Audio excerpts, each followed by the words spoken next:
Shalom Bapak Ibu Saudara dikasihi Tuhan, berjumpa kembali dalam program Santapan Rohani pada saat malam hari ini Saudara. Kiranya Tuhan yang memberkati Bapak Ibu seluruh para pendengar dimanapun berada. Doa dan harapan kami Bapak Ibu, sehat-sehat, tidak kurang suatu apapun. Saudara, kita baca kebenaran firman Tuhan tertulis dalam 2 Samuel 9 ayat 8 Saudara. Lalu sujudlah Mephiboset dan berkata, "Apakah hambamu ini hingga engkau menghiraukan anjing mati seperti aku?" Saudara dikasihi Tuhan, mengenal Mephiboset. Siapa Mephiboset? Bapak Ibu, kita akan lihat menurut petunjuk Alkitab, Saudara. Ungkapan yang sangat tidak percaya diri, Saudara. Apakah hambamu ini sehingga engkau menghiraukan anjing mati seperti aku? Ini adalah ungkapan yang sangat tidak percaya diri, Saudara. Adalah perkataan Mephiboset yang menyatakan ia tidak perlu dihiraukan. Ia membahasakan dirinya sebagai anjing mati. Mephiboset telah kehilangan harga dirinya. Tidak percaya diri. Tidak percaya diri beda dengan rendah hati, Saudara. Rendah hati adalah sikap yang terpuji dan disenangi banyak orang. Menandakan bahwa kita bukan orang yang sombong. Selalu menganggap orang lain lebih hebat dari kita. Tetapi sebaliknya, merasa rendah diri adalah sikap yang tidak menguntungkan, Saudara. Tidak percaya diri. Menganggap kita tidak memiliki kemampuan apa-apa, sehingga mengakibatkan hidup kita tidak beranjak. Tidak ada peningkatan, tetap berada di tempat, atau bahasa gaulnya disebut jalan di tempat, Saudara. Memang semakin lama berjalan dalam kehidupan ini, kita semakin sadar bahwa rasa rendah diri atau minder yang berlebihan kerap menggagalkan rencana-rencana besar dalam hidup kita, Saudara. Tuhan tidak pernah merancang manusia asal-asalan. Saudara dikasihi Tuhan, betapa seringnya kita mendengar narasi atau ungkapan seperti ini.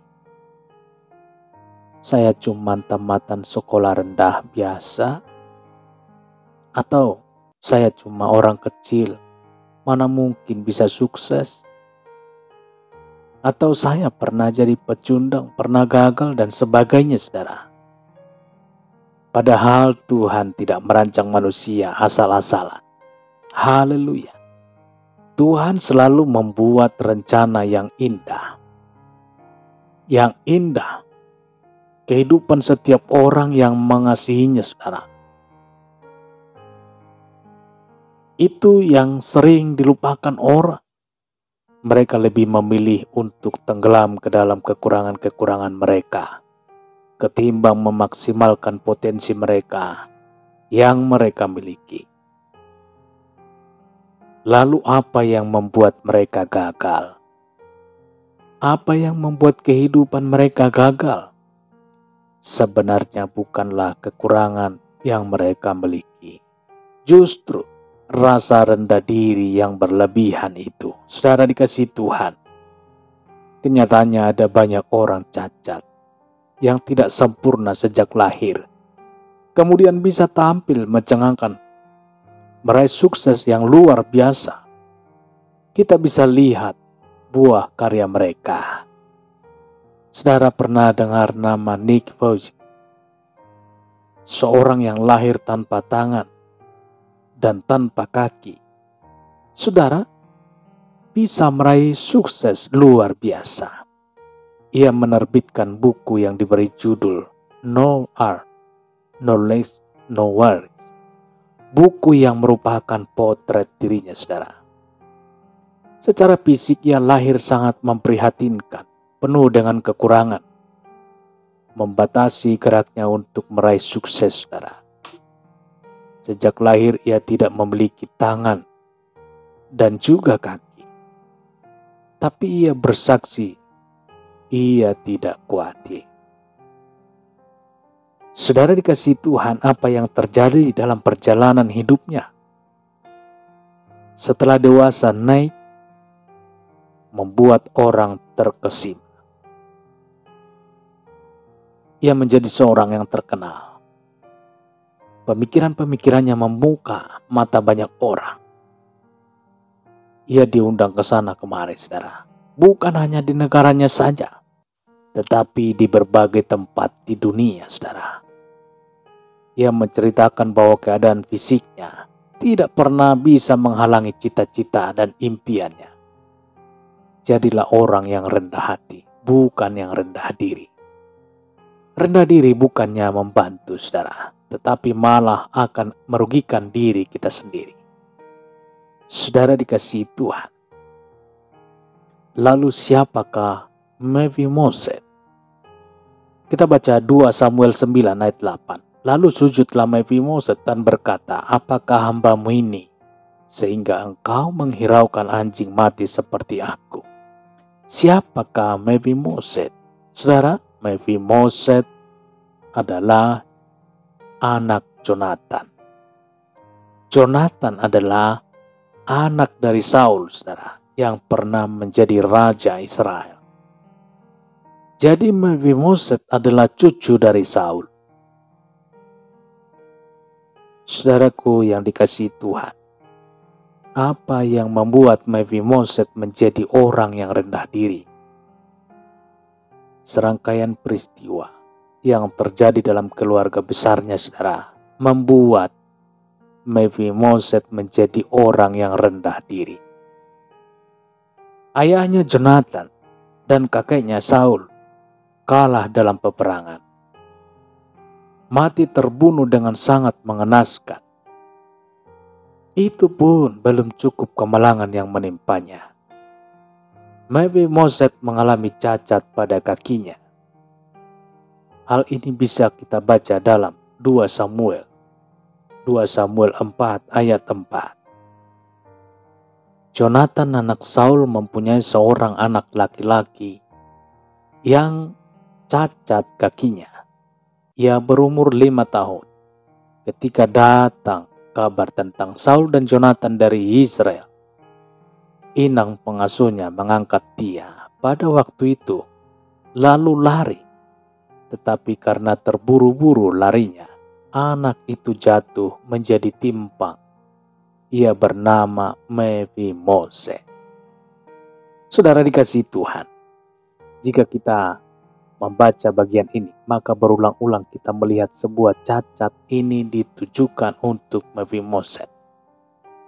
Sebutan cacat ini ditujukan untuk Mephiboset. Ia pun kemudian diasingkan di sebuah tempat yang tandus, namanya Lodebar. Saudara, rangkaian peristiwa demi peristiwa yang menimpanya sangat mempengaruhi perkembangan jiwanya. Ia merasa dirinya begitu rendah, tidak ada lagi harganya, saudara. Daud mencari keturunan Saul, saudaraku. Daud adalah pribadi yang berhati mulia. Ia tidak pernah menyimpan dendam terhadap perlakuan Saul yang dulu berusaha membinasakannya. Saudara dikasihi Tuhan, ia berusaha mencari keturunan Saul untuk dipulihkan hak-hak hidupnya. Daud adalah seorang pribadi yang hatinya melimpah dengan kasih yang dari Tuhan. Ketika ia mendapat kabar bahwa cucu Saul yang masih hidup, ia tidak bersikap acuh tak acuh, saudara. Daud berusaha mencari di mana Mephiboset berada. Daud menyuruh orang untuk membawa Mephiboset datang kepadanya. Hati yang luar biasa. Apa yang terjadi pada saat Mephiboset menghadap Daud? Kedudukan Daud saat itu adalah Raja Israel, saudara. Dengan kedudukan yang sangat tinggi, ia bisa berbuat apa saja terhadap Mephiboset. Tetapi bukan balas dendam yang dilakukannya. Sebaliknya ia ingin sekali memulihkan hak-hak hidupnya. Hak-hak kehidupan Mephiboset, cucu seorang raja. Saudara, Daud ingin meningkatkan harkat dan martabat dari Mephiboset yang saat itu terbenam di dasar jurang keterpurukan. Saudara, dengarkan apa kata Raja Daud pada saat Mephiboset datang menghadap kepadanya. 2 Samuel 9 ayat 7. Kemudian berkatalah Daud kepadanya, "Janganlah takut, sebab aku pasti akan menunjukkan kasihku kepadamu oleh karena Jonatan ayahmu. Aku akan mengembalikan kepadamu segala ladang Saul, nenekmu, dan engkau akan tetap makan sehidangan dengan aku." Saudara dikasihi Tuhan, air tuba dibalas dengan air susu. Terbalik dengan peribahasa yang sering kita dengar. Kalau yang sering kita dengar, air susu dibalas dengan air tuba. Benar ya Bapak Ibu? Ketika seseorang membalas kebaikan orang lain dengan kejahatan, lalu peribahasa ini, air susu dibalas dengan air tuba.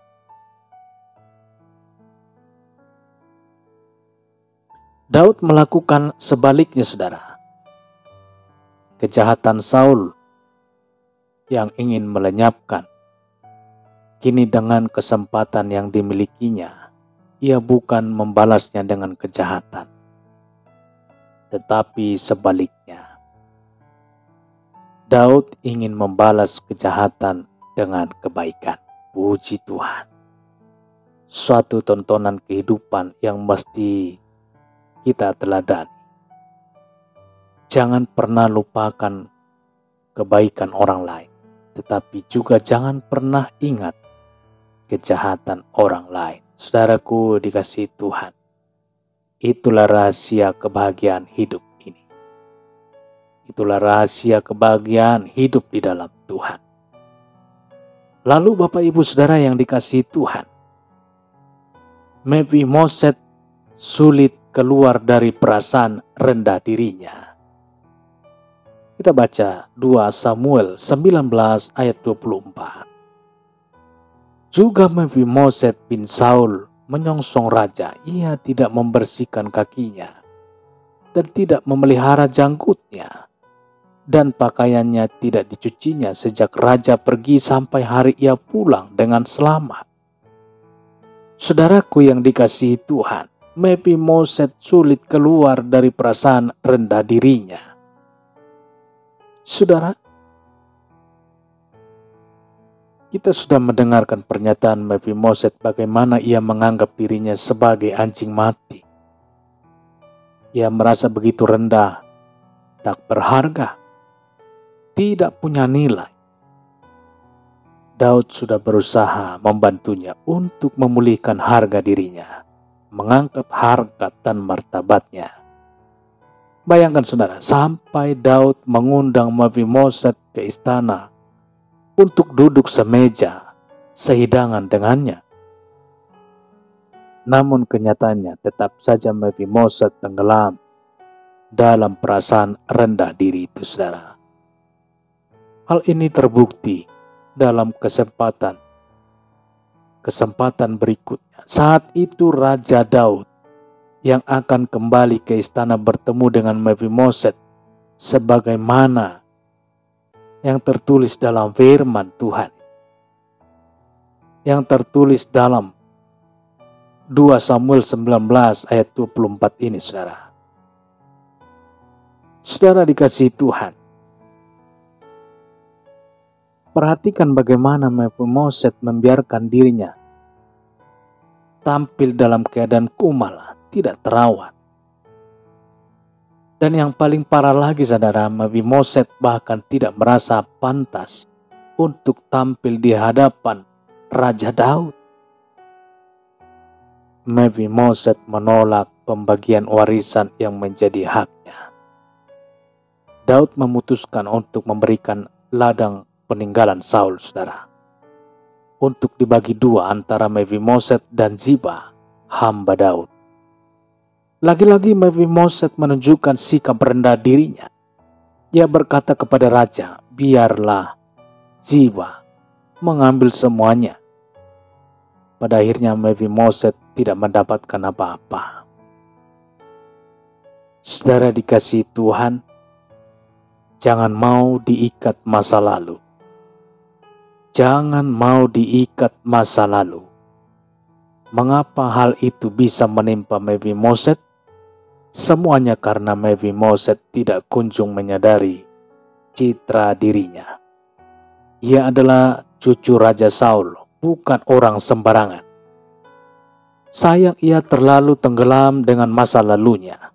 Sebenarnya ia mendapat kesempatan begitu banyak untuk dipulihkan. Saudara dikasihi Tuhan, kasih Tuhan berulang kali menghampirinya. Namun ia memilih untuk lebih memelihara rasa rendah dirinya ketimbang menerima kasih Tuhan. Masa lalu, kegagalan, kepahitan sering membuat kita tidak bisa bangkit untuk meraih masa depan. Saudaraku, ingat siapa kita di mata Tuhan. Kita bukan orang sembarangan. Anda adalah biji mata Tuhan. Saudara adalah biji mata Tuhan. Rasa rendah diri membuat kita terjebak dengan hidup masa lalu. Saudaraku, memenjarakan kita, mengurung kita sehingga kita gagal untuk bangkit meraih masa depan. Ketika rasa rendah diri muncul berlebihan, tidak pada tempatnya, maka kita pun akan bernasib sama seperti Mephiboset. Kita akan kehilangan peluang untuk bisa bangkit dan berhasil. Oleh sebab itu, jangan biarkan hal ini menghantui hidup kita, saudara. Kita adalah biji mata Tuhan. Jangan lagi buang kesempatan yang datang dari Tuhan. Selamat tinggal kepada masa lalu. Sukses bersama Tuhan sedang menanti kita, sedang menanti saudara. Haleluya, haleluya. Kita berdoa, saudara. Bapa di dalam sorga, terima kasih Tuhan. Pada saat hari ini kami mengucap syukur firman-Mu yang memberikan kekuatan rohani, hikmat pengetahuan yang daripada sorga, sehingga kami semakin hari semakin bersyukur kepada Tuhan. Oleh karena kasih Tuhan selalu datang menghampiri, menolong, mengangkat kami, supaya kami Tuhan hidup layak berkenan kepadamu. Tuhan Yesus, Kau sungguh sangat mengasihi kami, anak-anak-Mu, umat-umat. Terpujilah nama-Mu Tuhan. Berikanlah hikmat pengetahuan yang daripada surga untuk setiap kami Bapak Ibu seluruh para pendengar, supaya kami Tuhan dapat berjalan sesuai dengan kehendak Tuhan. Tidak mengandalkan pemikiran kami, tidak mengandalkan perasaan kami, tidak tertahan oleh masa lalu kami, tetapi masa Tuhan, kasih Tuhan, jalan yang Tuhan bukakan, jalan yang baru, semangat yang baru, Tuhan berikan bagi kami. Terpujilah Tuhan, termulialah Tuhan pada saat malam hari ini, kekal untuk selama-lamanya. Di dalam nama Tuhan Yesus, kami berdoa dan mengucap syukur. Haleluya. Amin, amin, amin. Bapak Ibu Saudara dikasihi Tuhan. Tuhan Yesus memberkati Bapak Ibu Saudara. Kita sudah berdoa dan mendengarkan kebenaran firman Tuhan. Semangat yang baru, sukacita yang baru, pertolongan yang daripada Tuhan, yang mengangkat semangat kita hari demi hari. sehingga kita semakin bersemangat di dalam kebenaran firman Tuhan. Demikian perjumpaan kita pada saat malam hari ini. Sampai berjumpa kembali kita esok hari. Doa pagi, doa siang, dan doa malam di esok hari. Tuhan Yesus memberkati. Haleluya. Amin.